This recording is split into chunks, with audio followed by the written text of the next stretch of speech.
a don Allah kin zamu miki wata tambaya ne daga kamfanin Asolo Oil TV. Ina fatan tambayar da zamu miki zaki ba mu amsa. To Allah sa na iya. Alhamdulillah, satin da ya wuce gwamnan jihar Kaduna Malam Ahmed Nasiru El-Rufai ya ba da wata doka wacce ta ce duk inda barayin daji suke a dalukan da suke dazukan Kaduna da birnin Gwari a je a sa musu zan gaba daya a tada su.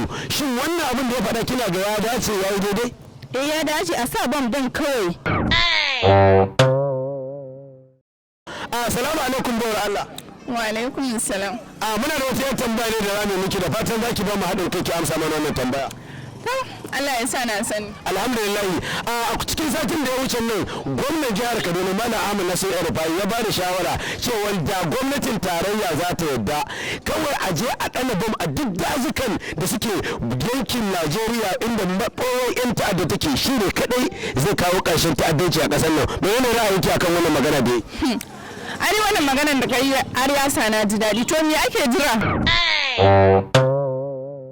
Assalamu alaikum mai gida. Amin alaikum salam. Da farko dai muna maka wata tambaya ne daga kamfanin Asolo Oil TV. To da fatan za ka ba mu amsa. Allah sa na santa. Alhamdulillah, a satin da ya wuce gwamnan jihar Kaduna Malam Ahmed Nasiru El-Rufai ya ba da shawarar cewa da gwamnatin tarayya za ta amince da kawai a je duk dajin da aka san da 'yan ta'addan suke zaune a sa musu bama-bamai. Shin menene shawara kakan wannan magana da yi? Domin Allah abinda Nasiru El-Rufai ya faɗa gaskiya ne. Yanzu ka kai da shawara ka kenan. Gaskiya ya cancanta saboda abin da ake yi a yankin Kaduna, Katsina, Sokoto, Zamfara duka kaga yanzu ba hali mutum a ce wai za ka tafi garin ku daga nan tashin hankali ya fara har sai ka soka cikin gidan ku saboda Allah saboda Annabi in ni ne yar fara tuntun na sabon kowa ya tashi. Ka ce baka goyon bayan mutane suke ba da shawara cewa ai sulhu da su. Tsuntsaye ma in suna cikin wajen su ma su kama da wuta. Domin gode Zamfara daga Zamfara zuwa Sokoto kullum sai an kashe mutane, daga Katsina zuwa Zamfara kullum sai an kashe mutane, daga Kaduna zuwa Zamfara kullum sai an kashe mutane, akalla mutane da suke kashewa ba iya riga su. Domin gode Allah saka da alkhairi. Nagode. Mala assalamu alaikum wa rahmatullahi ta'ala wa barakatuh. Amin wa alaikum salam wa rahmatullahi ta'ala wa barakatuh. Masha Allah. Malam kai cikakken dan Najeriya ne ko? Kwarai kwa ni cikakken dan Najeriya ne. To masha Allah. Kai baka ga shaida ba baka ga alama ba ka ga na ka tambayar wani cikakken dan Najeriya. What? Dana wata tambaya nake da kida da fatan zaka bani amsar ta. To Allah sa ina da ita in ko ina da ita wallahi zan baka.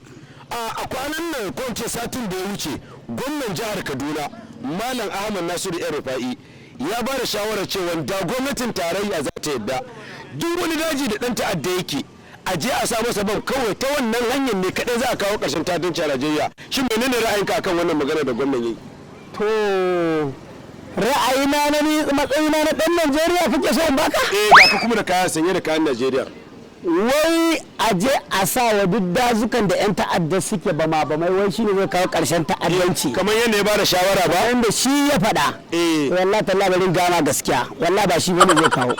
Ka ce ko kama kana goyon ba mutane suka ce a yi sulhu da wa'in mutane shine kawai mafita? A'a ni ba ni goyon baya a yi sulhu amma abinda nake goyon baya a kai duk illahirin manyan nan na ƙasa duk wani mai madafin iko ko wani wanda taɓa riƙe wani iko ya kauce ma'ana mukami wallahi tallahi su ne suka san yadda za a tattaro a hada ta'addanci da ta'asar da ake a ƙasar nan ba wai sai an kai da mai a cikin jeji ba sun san yadda za su kashe ta'addanci a ƙasar nan wallahi duk ƙarya ce. Idan na fahimce ka kana nufin da ya cewa wato su da suke ta magana cewa ya za a kawo wani ƙarshe su ne maganin ƙarshen matsalar. Su ne matsalar kuma su ne maganin matsalar. Su ne matsalar kuma su ne maganinta. Ƙwarai kwa. To malam mun gode Allah ya saka da kai. Malam sai an jima inda wani tambayar ce sai an jima. A dan Allah wata tambayar ne da zan maka. No.